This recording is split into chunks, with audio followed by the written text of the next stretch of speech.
Next हमारा reaction intermediate है free radical. देखो फ्री रेडिकल पे डायरेक्ट क्वेश्चन पूछे जाने की पॉसिबिलिटी बहुत कम रहती है कि हाइब्रिडाइजेशन क्या है या फिर स्टेबिलिटी ऑर्डर क्या है, लेकिन जैसे हम नेम रिएक्शंस पढ़ेंगे फ्री रेडिकल्स की, हॉफमैन लोफलर फ्राइटेक रीअरेंजमेंट है, बर्स्ट रिडक्शन है, एनबीएस की रिएक्शंस है, तो उनमें हमें ये पता होना चाहिए कि कौन सा रेडिकल स्टेबल नहीं होता है या कौन सा रेडिकल कम स्टेबल है। ठीक है, कम स्टेबल रेडिकल जो है वो पहले रिएक्शन करके प्रोडक्ट में कन्वर्ट हो जाएगा, या फिर जो कुछ रेडिकल है वो एक्सेप्शनली बहुत ज्यादा स्टेबल हो जाते हैं, वो भी कई बार एग्जाम में पूछ लेते हैं।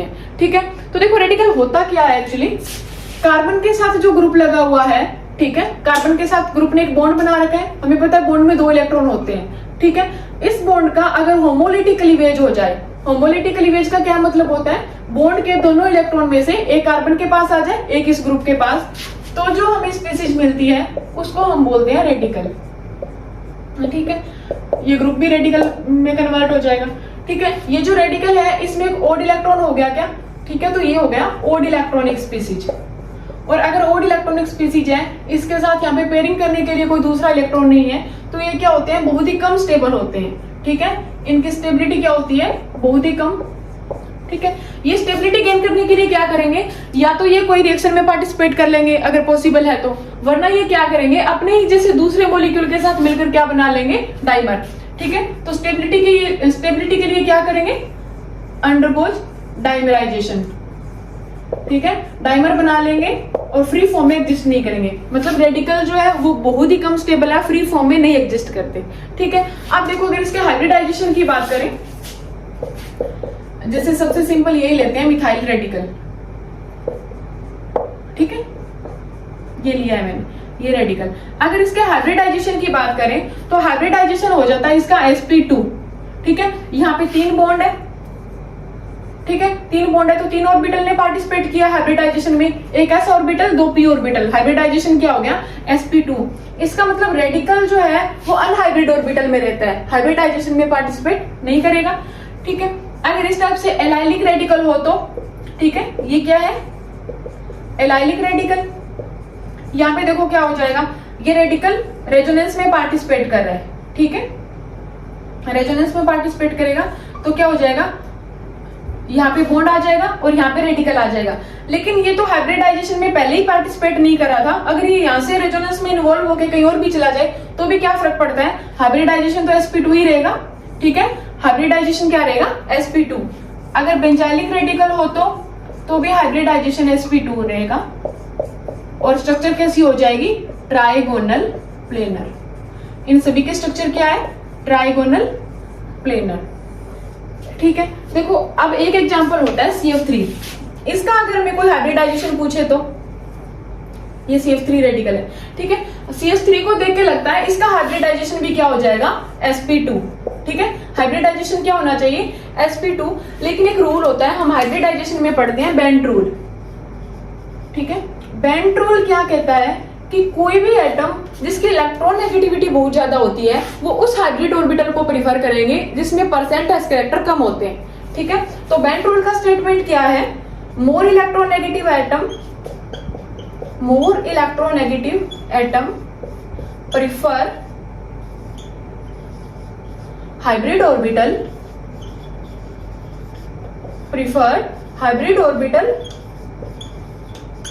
having less percent s character, मतलब जिन एटम्स की इलेक्ट्रॉन नेगेटिविटी ज्यादा होती है वो उन हाइब्रिड ऑर्बिटल को प्रीफर करेंगे जिनमें परसेंट s कैरेक्टर कम है। ठीक है, तो देखो यहाँ पे परसेंट s कैरेक्टर कितना है, 3 ऑर्बिटल है, उसमें से s का पार्टीशन कितना है, 1। ठीक है, तो इसका हो जाएगा 33%। p का कॉन्ट्रीब्यूशन कितना है, 2 ऑर्बिटल में, तो इसका कितना हो जाएगा, 66%। ठीक है, लेकिन यहाँ पे जो फ्लोरीन है, ये कार्बन के साथ जो फ्लोरीन लगे हैं, इनकी इलेक्ट्रॉन नेगेटिविटी क्या है, बहुत ज्यादा। तो इलेक्ट्रॉन नेगेटिविटी अगर ज्यादा होगी तो ये परसेंटेज कैरेक्टर को कम करने की कोशिश करेंगे। ठीक है, ये जो ऑर्बिटल्स है, ये जो 3 हाइब्रिड ऑर्बिटल है, यहाँ से परसेंटेज कैरेक्टर को बहुत ही कम करने की कोशिश करेंगे, और वो परसेंटेज कैरेक्टर कम होके कितना हो जाएगा, 25%। 33% से कितना हो जाएगा, 25%। और 25% s कैरेक्टर अगर हो गए तो इसका मतलब वहां पे हाइब्रिडाइजेशन तो sp3 हो गया, क्योंकि sp3 में क्या होता है, 3 ऑर्बिटल पी के है तो 75% पी का हो गया और 25% एस का। इसका मतलब यहाँ पे हाइब्रिडाइजेशन क्या हो जाएगा, sp3। तो एक्चुअल में जो CF3 है उसका हाइब्रिडाइजेशन होता है sp3 और उसका रीजन क्या है, बेंट रूल। यहाँ पे फ्लोरीन की इलेक्ट्रोनेगेटिविटी बहुत ज्यादा है तो ये वाले जो बॉन्ड है यहाँ पे परसेंटेज कैरेक्टर क्या हो जाएंगे, कम, और कम होके 25 पे चले जाएंगे और 25% अगर एस कैरेक्टर है तो p75 हो गया और हाइब्रिडाइजेशन क्या हो गया, sp3। ठीक है, अब देखो ये जो एग्जांपल है ये काफी इंपॉर्टेंट है, कभी भी एग्जाम में पूछ लेगा एग्जामिनर। लेकिन यहाँ पे इसका मतलब ये नहीं है कि इलेक्ट्रोनेगेटिविटी की बात हो रही है तो क्लोरीन लगा दिया, जैसे CCl3 लगा दिया तो भी हाइब्रिडाइजेशन sp3 है, नहीं। ये एक्सपेरिमेंटल केस होते हैं, फ्लोरीन के केस में ही ये हाइब्रिडाइजेशन sp3 है।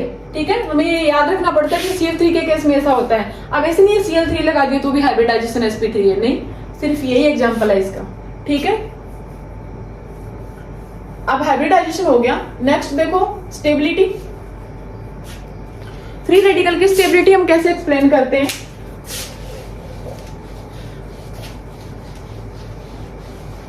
फर्स्ट फैक्टर होता है साइज। ठीक है, स्टेबिलिटी किस पे डिपेंड करती है, साइज पे। और साइज पे कैसे डिपेंड करेगी, size is directly proportional to stability. ठीक है, मतलब साइज जितना ज्यादा बड़ा है स्टेबिलिटी उतनी ही ज्यादा है। जैसे अगर आप हेलोजन के रेडिकल की बात करें तो सबसे ज्यादा आयोडीन का रेडिकल स्टेबल होगा, फिर ब्रोमीन का, फिर क्लोरीन, सबसे कम फ्लोरीन, और अगर हाइड्रोजन की बात करें तो वो इनसे भी कम स्टेबल है। मींस साइज जितना ज्यादा होगा स्टेबिलिटी भी उतनी ही ज्यादा होगी। ठीक है, बाकी कॉमन फैक्टर वही, जैसे रेजोनेंस। ठीक है, रेजोनेंस का क्या इफेक्ट होता है स्टेबिलिटी पे, हमें पता है। जैसे रेजोनेंस में सबसे ज्यादा स्टेबल होता है बेंजाइलिक प्लस एलाइलिक। ठीक है, उसके बाद में बेंजाइलिक, सबसे कम एलाइलिक। बाकी हम स्ट्रक्चर देख के बता सकते हैं, जहां पे जितना ज्यादा रेजोनेंस होगा उसकी स्टेबिलिटी उतनी ही ज्यादा होगी। ठीक है, जैसे हम एग्जांपल लें, हमारे पास है PH3 radical, PH2 radical, PH radical. ठीक है, यहाँ पे PH2 है मतलब कार्बन के साथ एक हाइड्रोजन होगा, यहाँ पे PH है मतलब 2 हाइड्रोजन होंगे। यहाँ पे देखो, यहाँ पे तो 3 फिनाइल ग्रुप लगे हैं। PH का मतलब क्या है, कौन सा ग्रुप लगा है, वहां पे बेंजीन रिंग लगी है, फिनाइल ग्रुप। ठीक है, तो यहाँ पे 3 अगर ये रिंग लगी हुई है तो रेजोनेंस सबसे ज्यादा होगा। ठीक है, सबसे ज्यादा स्टेबल कौन सा हो जाएगा, ये वाला, 2 फिनाइल ग्रुप वाला उससे कम और 1 फिनाइल वाला उससे कम, क्योंकि यहाँ पे सबसे ज्यादा रेजोनेंस है तो ये सबसे ज्यादा स्टेबल हो जाएगा। ठीक है, तीसरा फैक्टर कौन सा पढ़ते हैं हम, हाइपर कॉन्जुगेशन। ठीक है, थर्ड हाइपर कॉन्जुगेशन। यहाँ पे देखो क्या होता है, जितना ज्यादा हाइपर कॉन्जुगेशन होता है उतनी ज्यादा स्टेबिलिटी होती है। और हाइपर कॉन्जुगेशन हम कैसे बताते हैं कि किसमें ज्यादा है, तो नंबर ऑफ अल्फा हाइड्रोजन जितने ज्यादा होते हैं उतना ही ज्यादा क्या होता है, हाइपर कॉन्जुगेशन। इसका मतलब स्टेबिलिटी जो है वो अल्फा हाइड्रोजन के डायरेक्टली प्रोपोर्शनल है, जितने ज्यादा अल्फा हाइड्रोजन उतनी ही ज्यादा स्टेबिलिटी। ठीक है, क्योंकि जितने ज्यादा अल्फा एच होंगे उतना ही ज्यादा हाइपर कॉन्जुगेशन होगा, उतनी ही ज्यादा स्टेबिलिटी होगी। फॉर एग्जाम्पल हमारे पास ये रेडिकल है, ठीक है, एक रेडिकल ये है और एक ये रेडिकल है। तो देखो सबसे ज्यादा स्टेबिलिटी किसकी होगी, फर्स्ट वाले की, क्योंकि यहाँ पे 3 अल्फा कार्बन है। ठीक है, एक अल्फा कार्बन ये है, एक ये, एक ये, टोटल अल्फा एच कितने हैं, 9। ठीक है, अल्फा कार्बन पे लगे हुए हाइड्रोजन काउंट करेंगे, 3 यहाँ पे है, 3 ये रहे, 3 ये, टोटल अल्फा एच 9 हो गए। यहाँ पे अल्फा एच कितने हैं, 6, और यहाँ पे अल्फा एच कितने हैं, 3। तो सबसे ज्यादा हाइपर कॉन्जुगेशन फर्स्ट में होगा, फिर सेकंड में, सबसे कम थर्ड में। तो सबसे ज्यादा स्टेबल फर्स्ट हो जाएगा, फिर सेकंड, फिर थर्ड। ये हो गया हाइपर कॉन्जुगेशन से स्टेबिलिटी। ठीक है, नेक्स्ट इफेक्ट होता है कैप्टोडेटिव इफेक्ट। ठीक है, रेडिकल्स जो होते हैं वो बहुत ही कम स्टेबल होते हैं। ठीक है, कम स्टेबल होते हैं, लेकिन अगर रेडिकल के साथ हम कोई भी ग्रुप लगा दें, जैसे इलेक्ट्रॉन विड्रॉइंग ग्रुप लिया एक केस में हमने, ठीक है, दूसरा हमने लिया इलेक्ट्रॉन रिलीजिंग ग्रुप। ठीक है, इलेक्ट्रॉन विड्रॉइंग ग्रुप कौन से होते हैं, जो इलेक्ट्रॉन को अपनी साइड विड्रॉ करते हैं, जैसे कार्बोनिल ग्रुप हो गया, एल्डिहाइड, कीटोनिक ग्रुप है, एस्टर ग्रुप है, नाइट्रो या फिर साइनो, इस टाइप के जो ग्रुप है वो क्या है, इलेक्ट्रॉन विड्रॉइंग ग्रुप है। ठीक है, इलेक्ट्रॉन रिलीजिंग ग्रुप कौन से होते हैं, जो इलेक्ट्रॉन को डोनेट करे, जैसे OH, OR, NH2, ये अपने लोन पे डोनेट करते हैं। ठीक है, तो ये क्या हो जाएंगे, इलेक्ट्रॉन रिलीजिंग ग्रुप।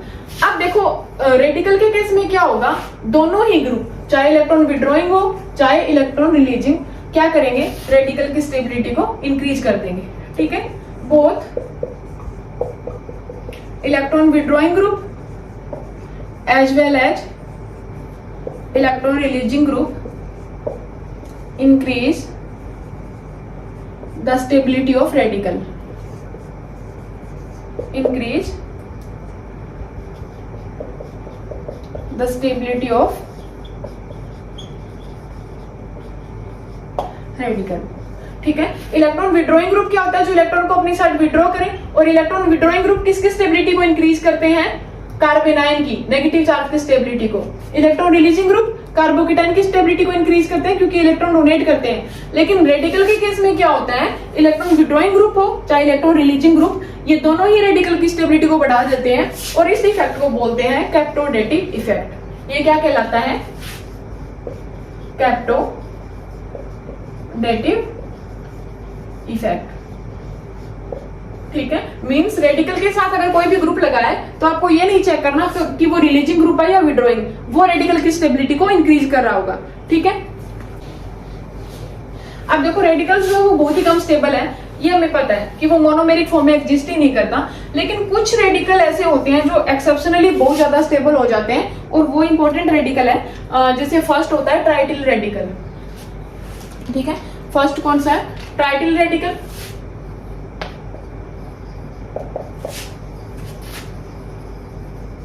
देखो ट्राइटिल रेडिकल कौन सा होता है, इस रेडिकल के साथ 3 फिनाइल ग्रुप लगे हुए हों। ठीक है, इसको हम बोलते हैं ट्राइटिल रेडिकल। अब ये रेडिकल जो है वो 2 रीजन की वजह से स्टेबल है। फर्स्ट रीजन क्या है, स्टेरिक फैक्टर।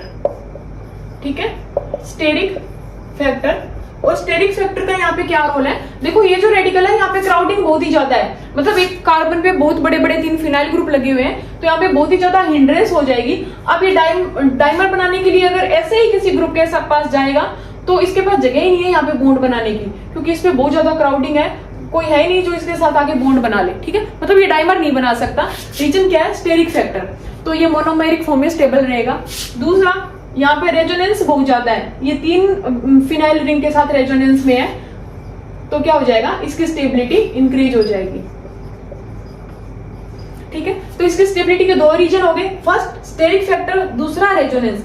अब ज्यादा डोमिनेंट फैक्टर कौन है, मींस एग्जाम में ऐसे पूछा गया था इस क्वेश्चन को, trityl radical is stable because of steric factor, resonance, hyperconjugation, inductive effect. ठीक है, तो आंसर क्या आता, स्टेरिक फैक्टर। मतलब रेजोनेंस की वजह से भी ये स्टेबल है, पर जो मेन रीजन है, मेजर फैक्टर है, वो क्या है, स्टेरिक फैक्टर। ठीक है, स्टेबिलिटी किसकी वजह से, स्टेरिक फैक्टर की वजह से। अगर ऑप्शन में दोनों हो तो ये टिक करना है। ठीक है, और MSQ है, मल्टीपल आंसर्स अगर आपको सिलेक्ट करने हैं तो ये दोनों है। ठीक है, सेकंड पिक्रेजिन रेडिकल।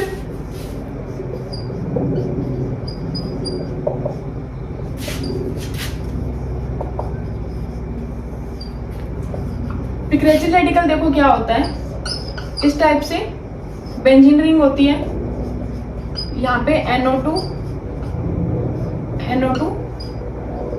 ऐसे ग्रुप लगे रहते हैं, और यहाँ पे क्या है, नाइट्रोजन, ये रेडिकल होता है, और इसके साथ लगी होती है 2 फिनाइल।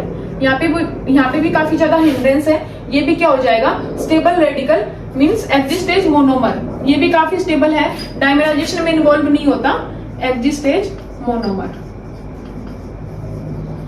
ठीक है, ये रेडिकल्स के फेमस केस हैं जो काफी ज्यादा स्टेबल होते हैं।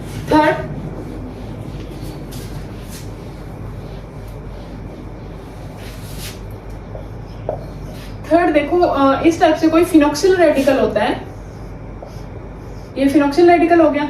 ठीक है, जिसकी 2, 4, 6 पोजीशन पे बल्कि ग्रुप, बल्कि मतलब ये टर्सरी ब्यूटाइल ग्रुप लगे हुए हैं। ठीक है, तो इस रेडिकल का नाम हो जाएगा 2, 4, 6 ट्रिस टर्सरी ब्यूटाइल फिनोक्सिल रेडिकल,